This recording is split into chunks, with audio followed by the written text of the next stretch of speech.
Conocemos nuestro origen, sin embargo, no conocemos nuestro futuro. Queremos descubrir precisamente nuestro futuro, queremos conocer nuestro presente, queremos aprender de nuestro pasado. Esto es origen y esa es nuestra intención, tratar de arrojar luz a todo cuanto está sumergido en oscuridad a nuestro alrededor. Y quizá, con algo de humildad y con todos vosotros, con vuestra ayuda, podamos conseguirlo. En el viaje de esta noche, en este programa, en el que vamos a transitar un viaje quizá por un lugar, os aseguro, tremendamente enigmático, la mente del ser humano. Porque para muchos, quizás sea una idea, un pensamiento, conocemos todo referente a las personas, al ser humano, a nuestra especie. Somos conocedores de cualquier rincón que alberga nuestra estirpe y, sin embargo, no sabemos absolutamente nada. Y caer en ese pensamiento puede ser osado. Por eso nosotros esta noche queremos arrojar luz en una de tantas lagunas en cuanto al comportamiento del ser humano se refiere, siguen suscitando dudas. Esta noche queremos hablar de esa esclavitud, la esclavitud de la mente humana. ¿Podemos ser esclavos de nosotros mismos? ¿Puede nuestra mente someternos precisamente a ese término antiguo y casi maldito, la esclavitud? Bueno, yo diría que sí, pero esta noche nos va a acompañar un experto precisamente para servirnos de guía alrededor del viaje de esa parte oculta de la mente humana. Hoy nos acompaña nuestro compañero José Miguel Cuevas, profesor de la Facultad de Psicología de la Universidad de Málaga, precisamente para arrojar luz sobre ese término también perteneciente al imaginario colectivo, histeria colectiva. Vamos a aprender de ello.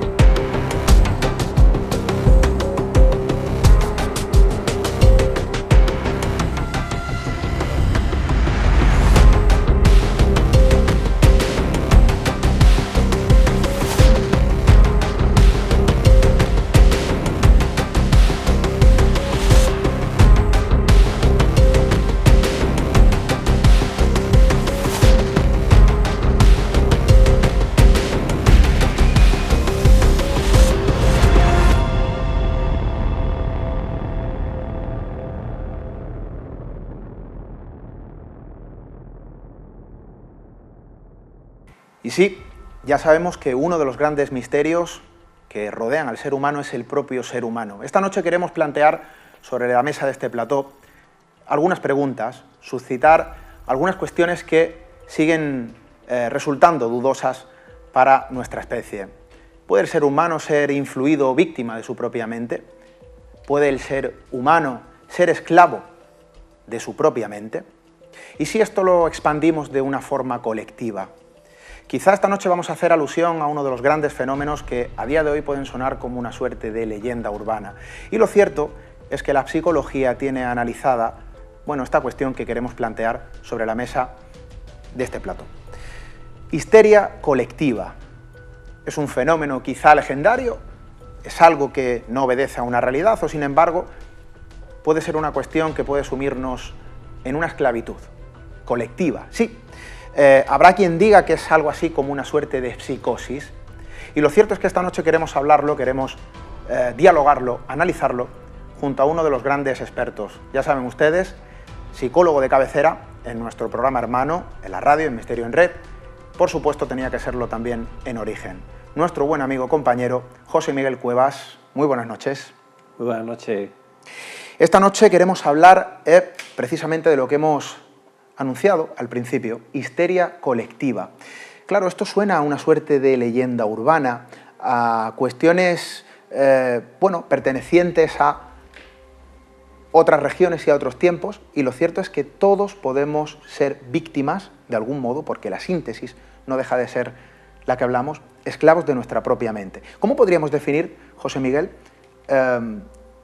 esa suerte de término maldito, histeria colectiva? ¿A qué nos referimos cuando escuchamos esto? Sí, hoy en día es verdad que a veces también nos han cambiado ya el término histeria por el término más bien reacción de estrés colectivo, que también se aplica con mucha más frecuencia, porque el término histeria pues quizá tiene unas connotaciones relacionadas con la patología, con la enfermedad mental y que da un poco a décadas, hace muchas décadas, siglos pasados, ¿no? Pero en el fondo lo que nos estamos refiriendo con estas reacciones de estrés o con esta histeria colectiva sería el hecho de que haya un comportamiento patológico en una comunidad, en una población, en una ciudad, incluso a nivel mundial, o en pequeños grupos, ¿no? Donde un comportamiento que tiene mucho que ver con la sugestión, con fenómenos sugestivos, que se pueden producir en pequeños grupos o en grandes masas, ¿no? Y es interesante analizar el por qué se produce, el cómo se lleva a cabo, el qué hace que se desencadene y también lo fácil que puede resultar, lamentablemente, que personas normales, porque muchas veces cuando hablamos de histeria, quizá la gente se piensa que es algo, un fenómeno que no le va a ocurrir, que bueno, que es una cuestión que ocurre a personas con problemas. No, la histeria colectiva afecta a personas normales también, a personas como tú y como yo, que en un momento determinado todos podemos caer en esta espiral de un comportamiento patológico, un comportamiento atípico, que tiene mucho que ver con la influencia, tiene mucho que ver con el hecho de que otras personas o el comportamiento de otros nos afecta a nosotros y desencadena un temor que a veces puede ser irracional, que puede ser un temor que no existe o que existe en una proporción de riesgo muy ínfimo, pero que desencadena finalmente un gran desastre, una gran consecuencia. Esto puede derivar en delirios, creencias de la población que podamos llegar a creer cosas absurdas o en llevar a que tengamos comportamientos inadecuados, irracionales, histéricos, que no se darían por sí solos sin esta influencia, ¿no? Profesor, estaríamos hablando de que la histeria colectiva, esa suerte de psicosis, lo hemos dicho, siempre se fundamenta en el miedo, la motivación, el contagio que se puede esconder tras ese término, histeria colectiva, podría decirse que viene impulsado a través del miedo. Es uno de los principales catalizadores, con diferencia. El miedo tiene un gran poder de generar un cambio en las personas y a veces de forma consciente o de forma inconsciente no siempre hay una intencionalidad, puede haber una intencionalidad. De hecho, por ejemplo, gobiernos también, países, personas pueden controlar o pueden intencionalmente realizar estrategias para generar un fenómeno de histeria colectiva, pero también a nivel inconsciente, de forma no intencional, puede darse en un grupo de personas sin que haya una intencionalidad de que ocurra. Hay fenómenos que además no es una cuestión reciente, también es una cuestión también a tener en cuenta. Muchas veces podemos pensar, bueno, esto es algo de los tiempos actuales. Tenemos registros de fenómenos de histeria colectiva en el año 1500, incluso antes, ¿no? O sea, realmente siempre han estado en la humanidad. Sí que ahora, por la manera en que nos comunicamos y por la emergencia de medios de comunicación, de redes sociales, puede ser mucho más fácil difundir el rumor, también puede ser más fácil desmentirlo en un momento determinado, pero veremos que muchas veces funcionan con una cuestión más emocional, o sea, que la persona se ve afectada más por la emoción y deja de tener la capacidad de razonar. O sea, las personas con histeria colectiva son personas que a veces actúan de forma como automatizada, ¿no? Sin darse cuenta de lo que están haciendo, y luego a posteriori, cuando los hechos han ocurrido, han acontecido, el análisis en frío, no sé cómo me explico que yo haya llegado a actuar de esta forma, ¿no? O sea, que es muy típico de que hablamos de una influencia muy sugestiva, muy emocional, donde la persona es conducida a realizar cosas que habitualmente no haría si no es por este fenómeno. Queremos entender, porque claro, yo creo que hay un fenómeno que a todos nuestros amigos les puede preocupar. Todos somos víctimas potenciales de esa histeria colectiva. Hay que tener algún comportamiento, alguna forma de ser, alguna actitud que nos haga más vulnerables o, sí, bueno, por contrario, todos podemos ser víctimas potenciales de caer en esa suerte de psicosis. ¿Hay algún patrón que pueda denominar la perfecta víctima de la histeria colectiva? Sí, es verdad que en los rasgos de personalidad hay personas que son más susceptibles a tener un mayor nivel de sugestión, ¿no? Hay personas que, por así decirlo, con mucha facilidad se sugestionan y entran en histeria colectiva con poquito.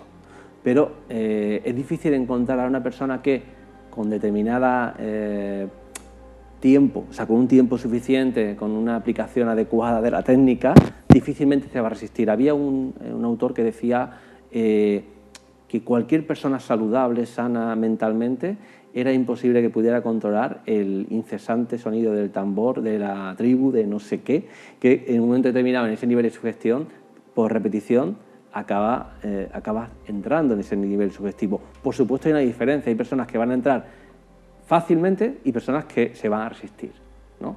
Y de hecho una de las cuestiones para poder entrar en histeria colectiva muchas veces es el tema de la confianza, que también haya una confianza en la persona que transmite esa información, que puede ser alguien cercano a ti, en quien, bueno, lógicamente, en quien tú confías, ¿no?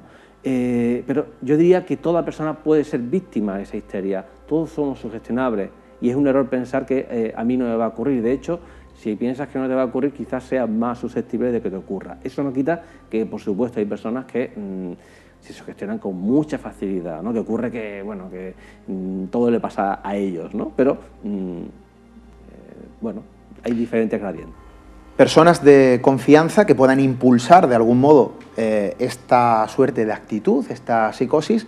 También los medios de comunicación somos de alguna manera responsables de propagar determinados mensajes. Ustedes recordarán precisamente los acontecimientos vividos durante los inicios de la pandemia, donde todo el mundo estaba en confinamiento, solo podíamos salir para comprar alimentos, para comprar los recursos, obviamente, para el día a día, y faltaban algunos elementos. Quizá, no lo sé si se podría poner como un ejemplo, el papel higiénico.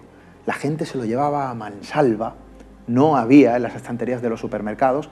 ¿Podría ser un ejemplo minimizado de la histeria colectiva? Sí, porque hablamos de un comportamiento patológico que no llevaríamos a cabo, o sea, un comportamiento atípico que, lógicamente, si no hubiera sido por esa histeria colectiva, esa propagación del rumor, bueno, se nos acaba el mundo, ¿no? Se nos acaba el mundo, pero el papel higiénico debe estar a mi lado.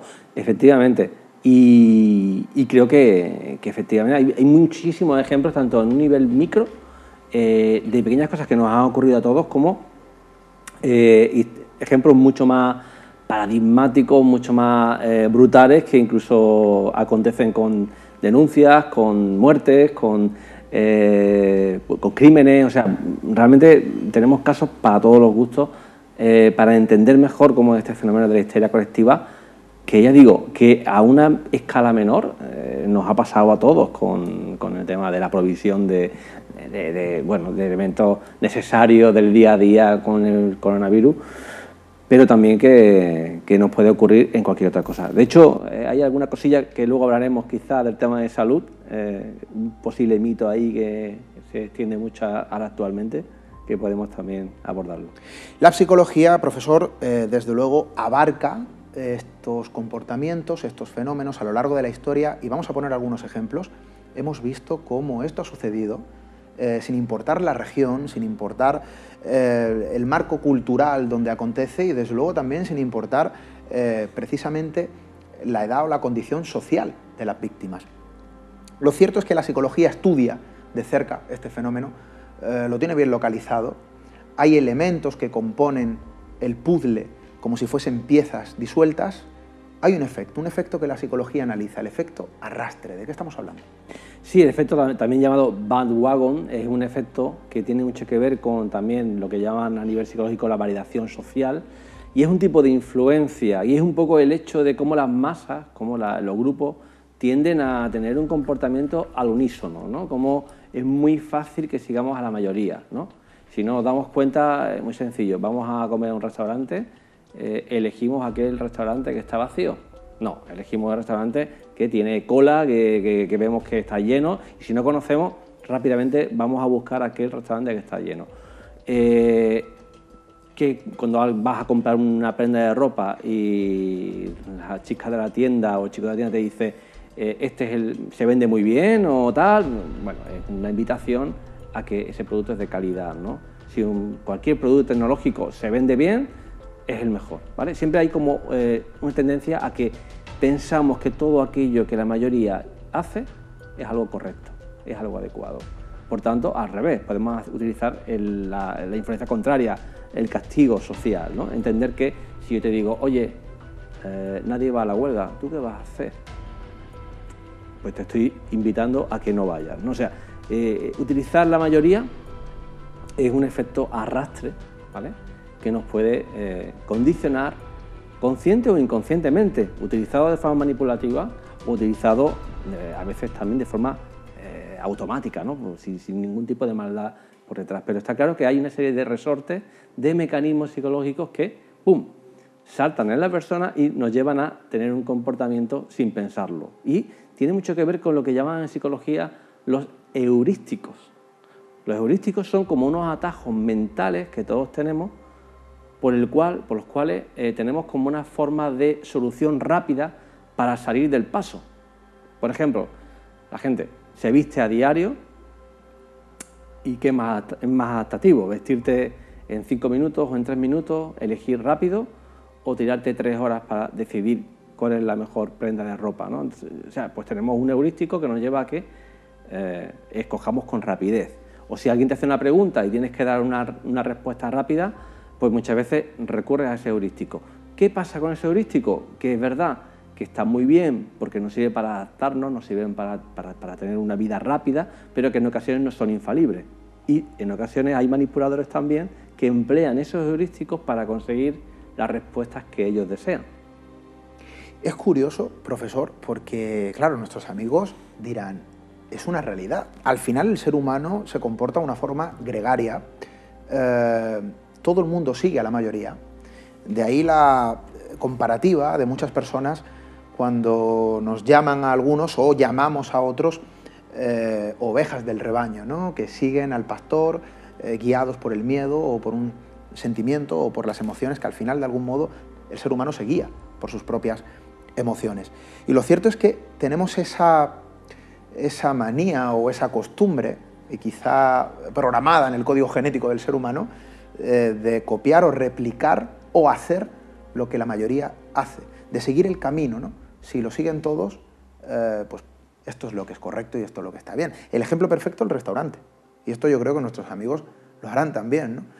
¿Quién de vosotros no ha ido en algún viaje, en algún momento, a buscar un lugar para cenar, para almorzar, ha visto una terraza frente a otra y ha elegido la que está masificada, ¿no? Y yo creo que es un ejemplo perfecto para hablar de esa suerte de efecto arrastre. Incluso en una discoteca también, en un disco bar. Uno va donde está la mayoría. En cualquier sitio, o sea, siempre. Y no es solo porque seamos gregarios, sino porque tendemos a pensar que lo que la gente hace porque es lo correcto.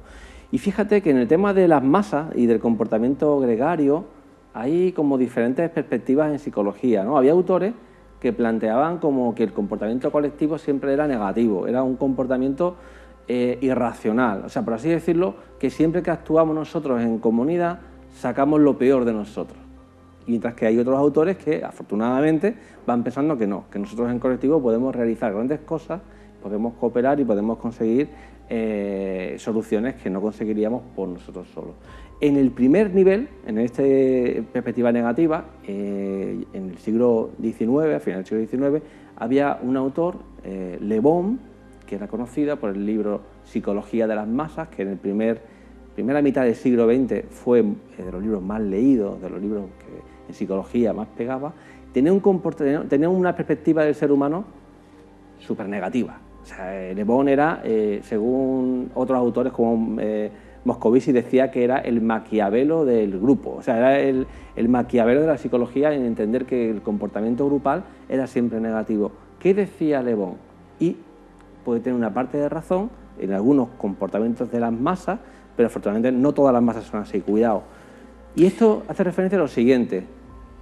Un estadio de fútbol, por ejemplo, cuando la masa descontrolada, ¿cómo actúa la masa descontrolada? Y él decía que el ser humano en un comportamiento gregario se retroatrae de forma evolutiva y se convierte en una especie de animal. Los instintos afloran y perdemos la humanidad. Entonces dice, nosotros en el grupo tendemos a difundir la responsabilidad, lo cual lógicamente puede ser cierto en parte, y el ser humano pierde esa capacidad de raciocinio. Individualmente somos racionales, pero en grupo no. En grupo somos emocionales, perdemos esa capacidad, pero fíjate que Le Bon también da una serie también de afirmaciones que son bastante hoy en día muy criticables, incluso llega a decir que la masa siempre es femenina en un sentido negativo, o sea, que consideraba que la masa era femenina, lo cual era como una especie de insulto, o decía que las masas latinas eran peores, o sea, que no nos podemos fiar mucho de Le Bon porque justamente su teoría ha quedado superada y afortunadamente no es real que siempre que estemos en un grupo perdamos la capacidad de obrar, la capacidad de libertad, ¿no? Nuestra libertad sigue imperando, pero es verdad que en cierto modo en ocasiones, oye, pues actuamos colectivamente y dejamos un poco la razón de lado y nos dejamos llevar un poco por el grupo. O sea, hay esas dos perspectivas en psicología, ¿no? El grupo como catalizador de un comportamiento irracional, animal, que uno no razona y puede llevarte a la destrucción, o el grupo como bueno, pues una fuente de creatividad, una fuente de solución, una fuente de inspiración. Quizá la histeria colectiva puede también verse reflejada en uno de los ejemplos que marcabas, cuando hablamos de masas hostiles, cuántas noticias y cuántos titulares han hablado de violencia en las calles porque una manifestación se ha complicado, se ha ido de mano y donde ha habido uno, dos o un grupo reducido de bueno, personas más rebeldes o conflictivas, ha llegado a contagiar a toda la masa, transformándola, ¿no?, en una auténtica masa hostil, ¿no?, como se podría denominar. La histeria colectiva usaría el mismo mecanismo en este sentido, es decir, se propagaría o se contagiaría precisamente a nivel grupal. Claro. Y quizá ahí radica su fuerza, profesor. Claro, y de hecho también hay que tener en cuenta que como tú bien señalas, a veces esa acción o esa manipulación instrumental puede ser accidental, pues un exaltado tiene un comportamiento atípico, inadecuado, totalmente denunciable, que puede llevar a que otra persona le siga y que haya una masa que continúe, o puede ser manipulado. Puede ser que, por ejemplo, ha ocurrido en manifestaciones donde ha habido gobiernos que han instigado a realizar actos vandálicos para fomentar que se persiga a toda la masa, ¿no? Bueno, se puede hacer de un modo completamente instrumentalizado o de forma automatizada. Y si vamos a la historia, hay algunas historias de histeria colectiva alucinantes.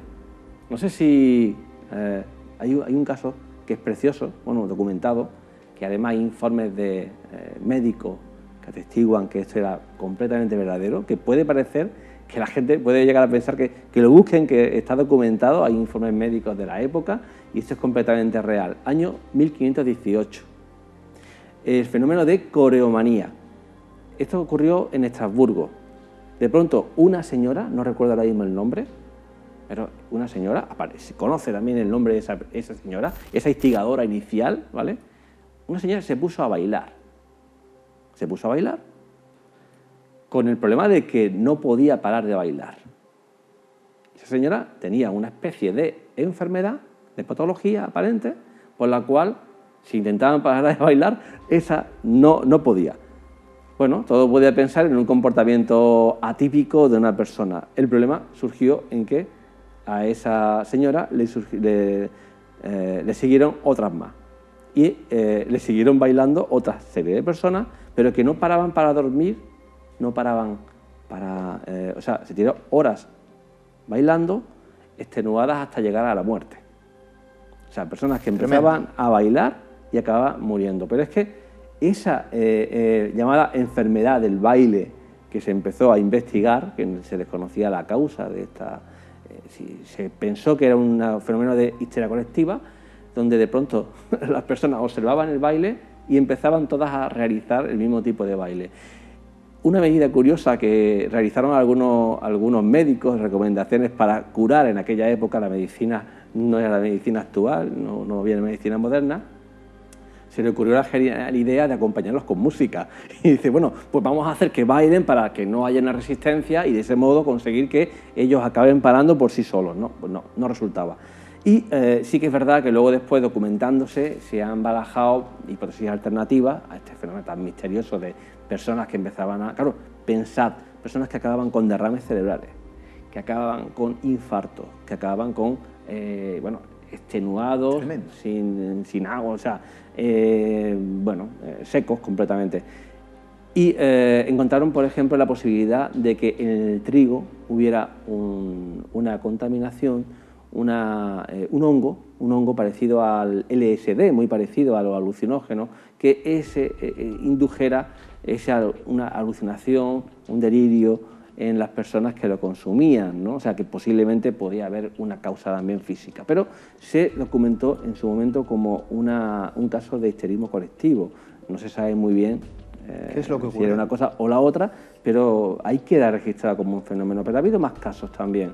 En México, por ejemplo, también aconteció un caso muy interesante de una serie de chicas entre 9 y 14 años que todas empezaron a sufrir una histeria colectiva, todas se creían enfermas y todas empezaron a tener diagnósticos tipo cáncer, pero sin padecer ninguna enfermedad. Pero es que fue como una cuestión masiva, donde todas las personas se creían enfermas y se registró en ese colegio donde todas las mujeres, todas las niñas de ese instituto, de ese colegio, acababan con esa supuesta enfermedad, encamadas, tal, pero luego afortunadamente no tenían esa enfermedad, todas se creían enfermas. Luego se investigó un poquito qué había detrás, qué posibilidades había, y se encontró que había un comportamiento autoritario de la dirección, que había un comportamiento que parecía un poco más cercano al de una secta que al de... y que, por ejemplo, había tratamientos no convencionales, ¿no? Donde las personas se intentaba tratar a las personas enfermas con quemaduras, o sea, que quizá había una naturaleza detrás de ese histerismo colectivo, una explicación, pero es complicado. Y uno de los casos que para mí son favoritos de un fenómeno que puramente de histeria colectiva y que está muy documentado en los años 80 y 90 del siglo XX, es el caso del abuso ritual satánico. Y esto no tiene nada que ver con sectas, cuidado, o sea, no, veremos un poco, porque aunque se llame abuso ritual satánico no tiene nada que ver con la existencia de una secta. En ese periodo de años hubo cientos, miles de denuncias a la policía. En Estados Unidos comenzó, luego se trasladó a otros países, pero especialmente en Estados Unidos, personas que decían que habían sufrido el acoso y la acción de sectas satánicas, que había cientos de sótanos oscuros donde se practicaban rituales satánicos con sacrificios animales, muertes de personas, crímenes, mujeres violadas, torturadas, y había como la creencia de que había muchas sectas satánicas imperantes en Estados Unidos que eran siempre con... ¿Os suena en los 90 también en España ese tema de gente poderosa que tienen gran poder y que secuestran, matan a jóvenes y que siempre salen... Eso vino de ahí, de los años 80. Curiosamente la policía hizo una investigación brutal en aquellos periodos, se volvió majareta buscando y no encontró una sola secta que hiciera un sacrificio humano. Sí, hay sectas satánicas, alguna que otra, pero nada tenía que ver con esos rituales descritos. Pero en cambio, conforme investigaban el tema, encontraban que detrás había mucho histerismo, que no había un solo caso real, que todo estaba en la imaginación de las personas que lo habían sufrido. Por ejemplo, hubo un libro, Michelle Remembers, que hay una película de Amenábar que recrea esta historia, donde se describe cómo una chica con su terapeuta le describe todo el abuso que sufrió de niña por parte de sus padres, por parte de la secta satánica de los padres. ¿La realidad cuál era? Era una sugestión que nació en la terapia. En la terapia con, bueno, vaya terapeuta, ¿no?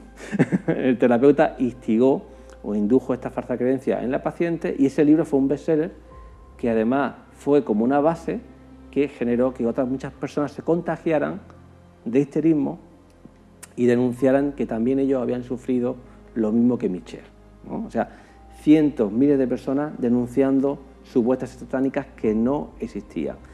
¿Puede existir esto hoy en día? Esa es la pregunta, porque en la actualidad, claro, el término o la frase, o cuando apelamos a la histeria colectiva, quizá nos suena algo baladí, algo correspondiente a otro tiempo, a otras regiones. Y lo cierto es que en la actualidad suceden cosas. Lo cierto es que en la actualidad este fenómeno sigue vivo. El ser humano sigue siendo humano, y desde luego sigue siendo ser, y sigue siendo esclavo de su propia mente.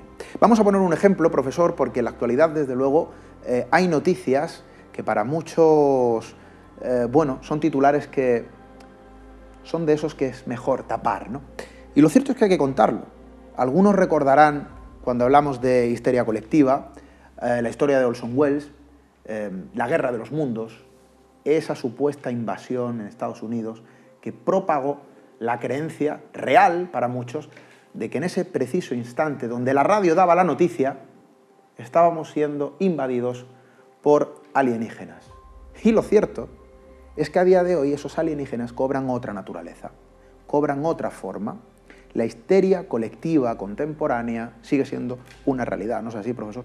Siempre, cada pocos años nos surge un nuevo mito, un nuevo temor, un nuevo terror, que a veces puede tener una pequeña base real, porque a veces la gran mentira tiene una alimentación en que a lo mejor se fundamenta en una pequeña verdad, pero que se propaga o adquiere tales niveles de magnitud que se convierte en una gran mentira, ¿no? Y quizá uno de ellos, y lo pongo ahí sobre la mesa como una cuestión a investigar, pero que los datos que yo tengo y que he consultado apuntan a todo ello, que uno de los rumores, por ejemplo, que ahora se están, o que de los grandes alertas que tenemos es el hecho de los pinchazos. Los famosos pinchazos con sumisión química. ¿Existe sumisión química en la realidad? Existen casos de sumisión química, nadie lo puede negar, y de hecho es más típico en la bebida.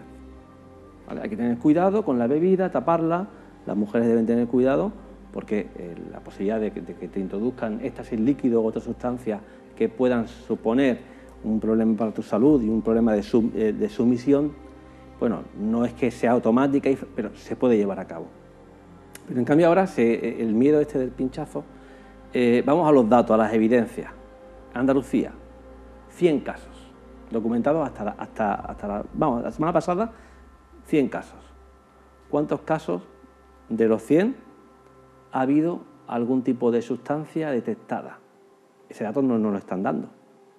¿Sabes cuántos de 100 casos tenían sustancias tóxicas de las que se utilizan para la sumisión, para la violación, para el abuso?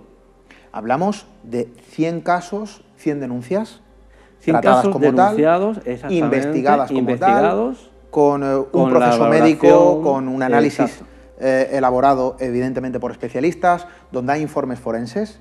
100 casos son los que están sobre la mesa, y de ellos, ¿decías, profesor? Según fuentes internas, que me han comentado, fuentes directas que trabajan en este campo, solo una de ellas tenía intoxicación por benzodiazepina, que es una sustancia que no se atribuye necesariamente al pinchazo, porque claro, de 100 personas es fácil que alguna persona tome, de hecho es muy frecuente tomar benzodiazepina, y de los 100 casos no había ningún caso de sumisión en el sentido de que se haya demostrado que hubiera habido una violación o un abuso. En cambio sí que ha habido casos documentados con el tema de en la bebida, o sea, sí hay casos de sumisión, y cuidado, no estamos diciendo que estas mujeres que han denunciado esto estén mintiendo. Mucho, que alguna también se ha documentado, que también puede que sí, porque dentro del número puede haber de todo. Pero la gran mayoría dicen la verdad, están siendo pinchadas, y esto es un riesgo real, claro, porque si te pincha alguien con una aguja, te puede transmitir una enfermedad infecciosa. Es decir, el pinchazo existe, están siendo pinchadas, pero no son inoculadas por ningún tipo de fármaco, al menos en esos 100 casos dentro de Andalucía. Pero es más, hay otro estudio en Reino Unido, más de 1000 casos también documentados, menos del 1% estaban dando positivo a una sustancia compatible con una sumisión química. Por otro lado, también hay otras cuestiones a tener en cuenta y a considerar. El comportamiento criminal. El estudio del comportamiento criminal, un criminal intenta hacer algo que le sea práctico, que le ayude en su objetivo. ¿Cuántos de estos pinchazos han conseguido el supuesto objetivo del sometimiento químico? ¿Qué porcentaje? No tiene sentido que un criminal realice una acción que tenga poca probabilidad de tener su objetivo. Por otro lado, o sea, pensando ya como criminal, tiene poco sentido por no hablar de la acción del pinchazo, que es dolorosa, que dura varios segundos y que la sustancia, al ser intramuscular, provoca una reacción dolorosa inmediata durante segundos que te hace reaccionar. O sea, es muy difícil que un delincuente pueda someter por esta vía. Estamos diciendo entonces, Pero, profesor, fíjate, que hay personas que se están dedicando a dar pinchazos en zonas de ocio, comúnmente nocturno, exacto, para influir ese miedo colectivo. esa es mi hipótesis. Porque, claro, si no hay un sometimiento químico, aquí detrás hay, a ver, vaya, o sea, no podemos llamar gamberrada a una delincuencia, a un acto que es hostil, Por que supuesto, es un acto, denunciable. que es una agresión en toda regla. Esto es una agresión en toda regla, que es denunciable y que tal. Pero claro, sí que es verdad que desde un sentido de la expectativa, pues es bueno que se informe la realidad, desde el punto de vista de decir que la persona que es pinchada tiene unos riesgos de contagio, pero no unos riesgos de ser sometida químicamente. No hay nadie, no está viendo violadores pinchando a las personas para someter a las mujeres, o si lo están haciendo son muy torpes, porque ninguno de ellos está consiguiendo ese objetivo. Por tanto, creo que es interesante el que se informe a la gente también para que, bueno, que haya un sentido crítico, porque fíjate, como lo que vemos en la histeria colectiva, lo fácil que puede suponer el que bajo este miedo todas las personas ahora vayan con temor a ser pinchadas, o que incluso una persona pueda herirse accidentalmente y automáticamente se crea estar siendo víctima de una posible violación. Cuidado. Entonces hay que intentar, yo creo, que ser consciente de este fenómeno de la histeria colectiva para también entender que todos podemos ser víctimas. Y claro, si a ti te dicen que hay un protocolo, que lo hay un protocolo en salud y existe, y debe darse ese protocolo también en la medida de prevenir infecciones, por ejemplo, porque sí es verdad que hay un riesgo de que te infecten una enfermedad. Pero más allá de eso, parece que se está sobredimensionando, desde mi opinión, desde mi punto de vista, porque a día de hoy, ¿cuántas evidencias hemos encontrado? Yo en Twitter me encontré a una chica que había comunicado que su amiga la habían pinchado tal, ponía la imagen tal, y la pregunta que le hice era, vale, pero ¿está bien? ¿Cómo se encuentra? Tal, ¿hay alguna sustancia de por medio? ¿Ha dado positivo?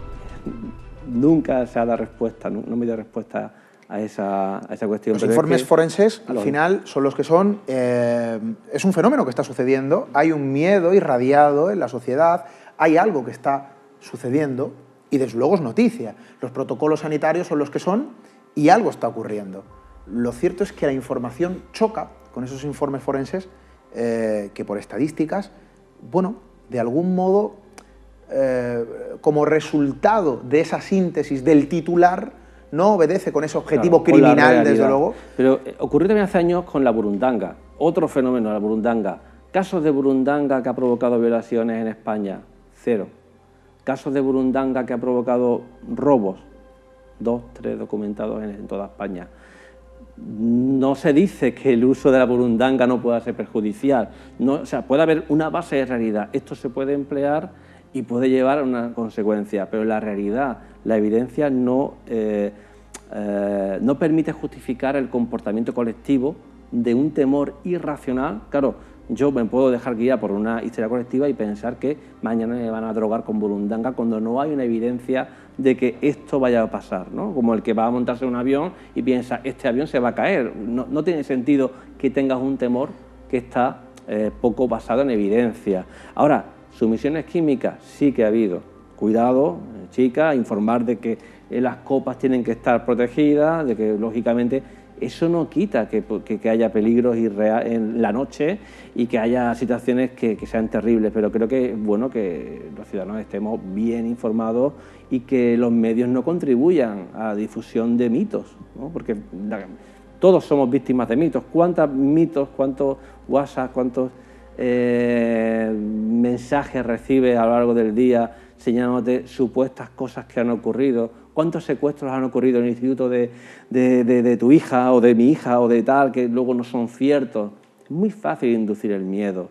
Y claro, muchas veces la gente no tiene tiempo de comprobar. Y si llega de una fuente aparentemente fiable, ¿por qué me van a mentir? Pues es la verdad. Entonces, el poder de propagación de un rumor, el poder de propagación de un miedo,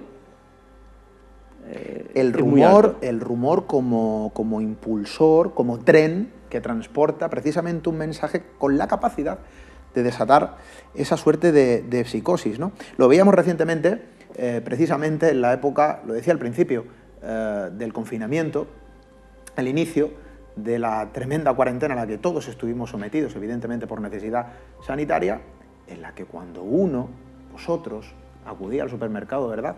Recordaréis esa falta de determinados elementos que de algún modo ocupaban la psicosis colectiva, el papel higiénico. ¿Qué pasaba? Luego la gente pasó al bizcocho. Era curioso el por qué se saltaba de una cosa a otra. Papel Que higiénico. te dice, bueno, la gente no la da por comprar comida, necesidades básicas, no, pero... ¿Y quién? Claro, posiblemente haya un instigador inicial, que no se sabe quién fue el que creó la primera frase. Esto es como lo del juego del teléfono, ¿no? Que al final, no sé si os acordáis, el juego del teléfono donde yo te digo a ti al oído un mensaje, ese otro se lo dice a otro el mensaje, y cuando llega al final de la cola, el mensaje no tiene nada que ver con el inicio, ¿no? O sea, es muy fácil que haya una distorsión de ese mensaje con el tiempo, y es muy fácil también generar un miedo colectivo induciendo a una sola persona una creencia que es errónea. Yo me acuerdo en los años 90, que además me río porque yo fui víctima de esa historia colectiva y yo me lo creí. Y yo estaba convencido de que había visto el programa. ¿Te acuerdas del famoso programa de Ricky Martin, de Sorpresa, Sorpresa, y la polémica con el perro Yo me llegué a creer que ese programa se había emitido y yo me acuerdo que le decía a un compañero, no, si es real, sí, yo lo he visto. O sea, yo estaba convencido de que había visto el programa y me lo creía, no estaba engañando ni mintiendo. Ojo, porque aquí tenemos materia también para otro programa, la inducción del falso recuerdo. Somos capaces de inducirnos a nosotros mismos o de ser inducidos a través de la palabra, de la comunicación o de la propia autosugestión, un falso recuerdo, algo que no ha existido, y darlo por válido. Totalmente. Y quizá también aquí es una pieza, en este sistema de engranaje, ¿no?, dentro de la psicosis colectiva o de la histeria colectiva. Ya Zimbardo decía algo parecido, ¿no, profesor? Sí, pero fíjate una cosa que creo que es muy interesante de lo que has apuntado, porque la gente debe quedarse con esa idea. La gente cree que muchas veces cuando recurrimos a un recuerdo y nos llega a la memoria, es como una especie de almacén donde todo está ahí almacenado, perfectamente ordenado, y donde cuando tú vas a la memoria recoges el recuerdo tal cual se vivió y lo describes. Totalmente falso. La memoria no funciona así. La memoria tiene mucho que ver, recordar tiene mucho que ver con tus experiencias de hoy. Y cuando tú recuerdas, tus emociones de hoy y lo que te haya pasado ese día influye en el recuerdo que tuviste hace 10 años. Con lo cual también las personas que hay alrededor tuya también te influyen. ¿Qué quiere decir esto? Que la inducción de un falso recuerdo puede ser relativamente fácil de conseguir. Se ha hecho en interrogatorio, se hace en grupos sectarios y se hace también incluso de modo experimental. Hay experimentos en psicología donde se ha introducido a estudiantes, gente normal, no gente con problemas psicológicos, donde se les introduce un falso recuerdo con mucha facilidad a través de pequeñas estrategias, ¿no?, pequeñas tácticas, con lo cual no debemos ser tan porfiados en asegurar que algo que creo haber vivido, lo he vivido con toda seguridad, porque desgraciadamente nuestra memoria es muy frágil y nuestra memoria también a veces se contagia con una vivencia que yo describo y que creo que me ha ocurrido a mí, cuando a lo mejor simplemente la he narrado un día o la he escuchado que le ha ocurrido a otra persona. De hecho, hay un caso muy prototípico que le ocurrió a un psicólogo que fue denunciado por abusos sexuales, por violación. Y este psicólogo tenía una buena coartada, y es que ese día, esa misma hora, estaba en un programa de televisión, con lo cual tenía la... Pero es que además el hombre era experto en memoria y experto en ese tipo de memoria, y entonces lo que ocurrió fue que la chica efectivamente había sido violada, fue a, no sé si a un bar, a un establecimiento, y vio el programa, pocos minutos después de la violación, y cuando vio el programa y vio al psicólogo, relacionó la cara del psicólogo con la cara del violador, lo cual conllevó esta terrible acusación.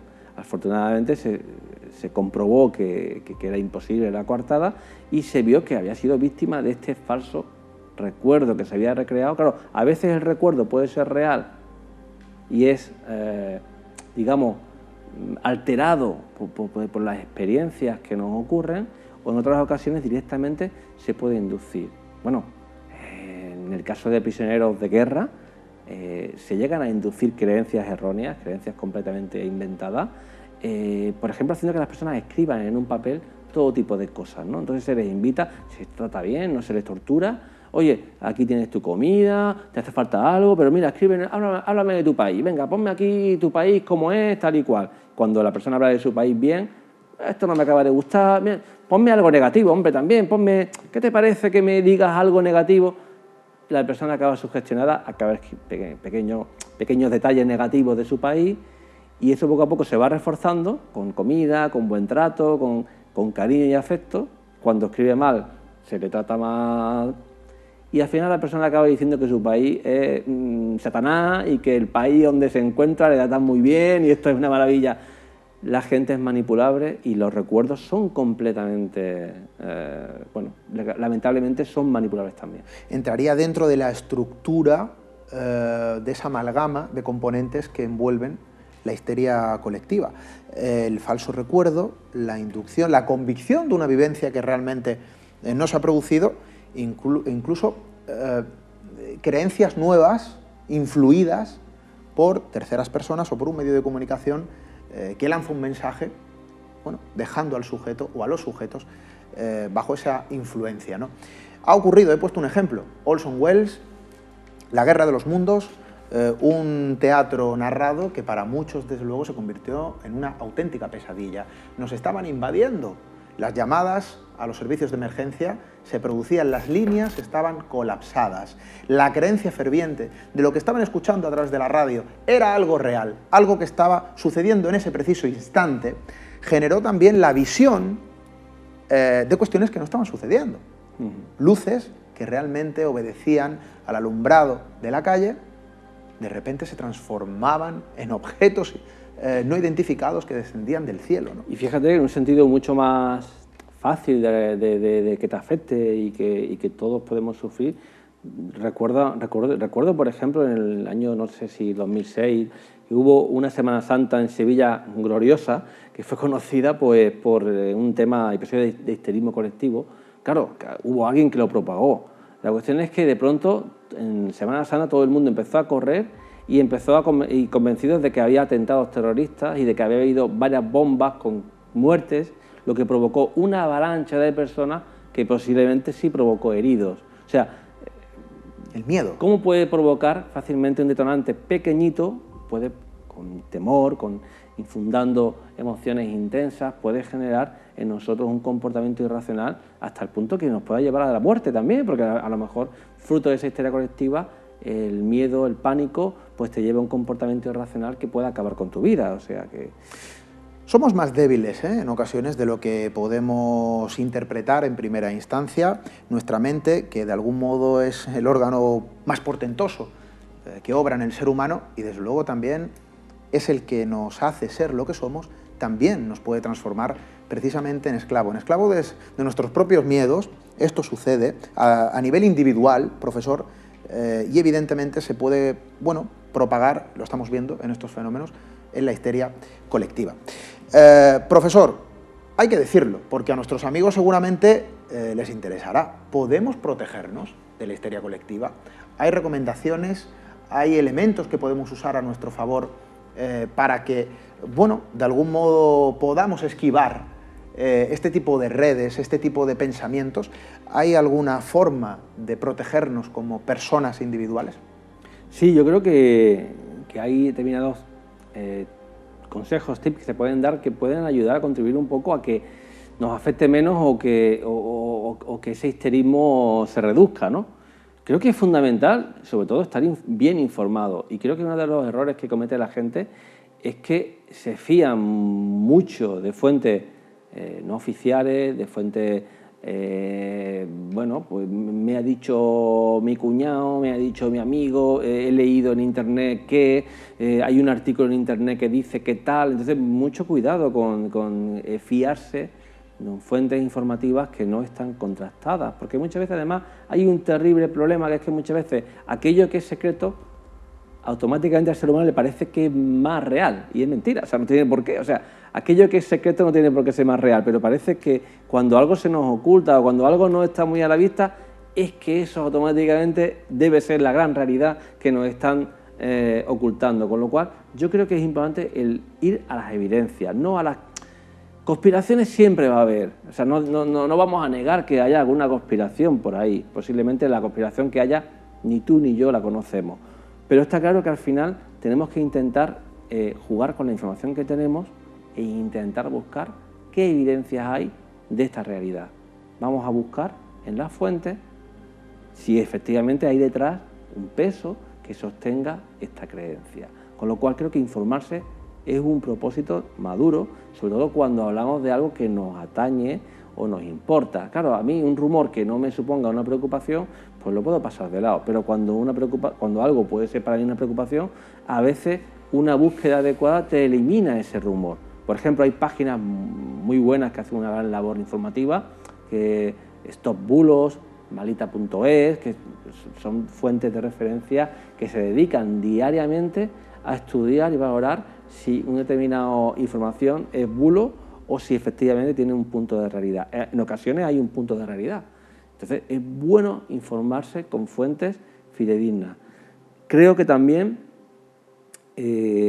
otro punto también, hay otros elementos que nos puede ayudar también en el tema de la histeria colectiva, es intentar medir nuestro comportamiento, intentar actuar no solo bajo la emoción, sino también con la cabeza, con la razón, intentar ver, de modo que yo siempre digo, si tengo que elegir entre actuar con el corazón o actuar con la cabeza, voy a intentar actuar con la cabeza sabiendo que la tendencia natural mía es seguir el impulso de mi corazón. O sea, esto suena un poco poético, pero la idea es, primeramente, priorizar lo que racionalmente yo sé y evitar comportamientos que puedan tener un coste o que puedan tener una influencia directa. O sea, si yo puedo comprar el papel higiénico, si tienes dinero bien, pues no te supone un problema, pues compra un paquete por si acaso, pero si imagínate que tienes problemas económicos, pues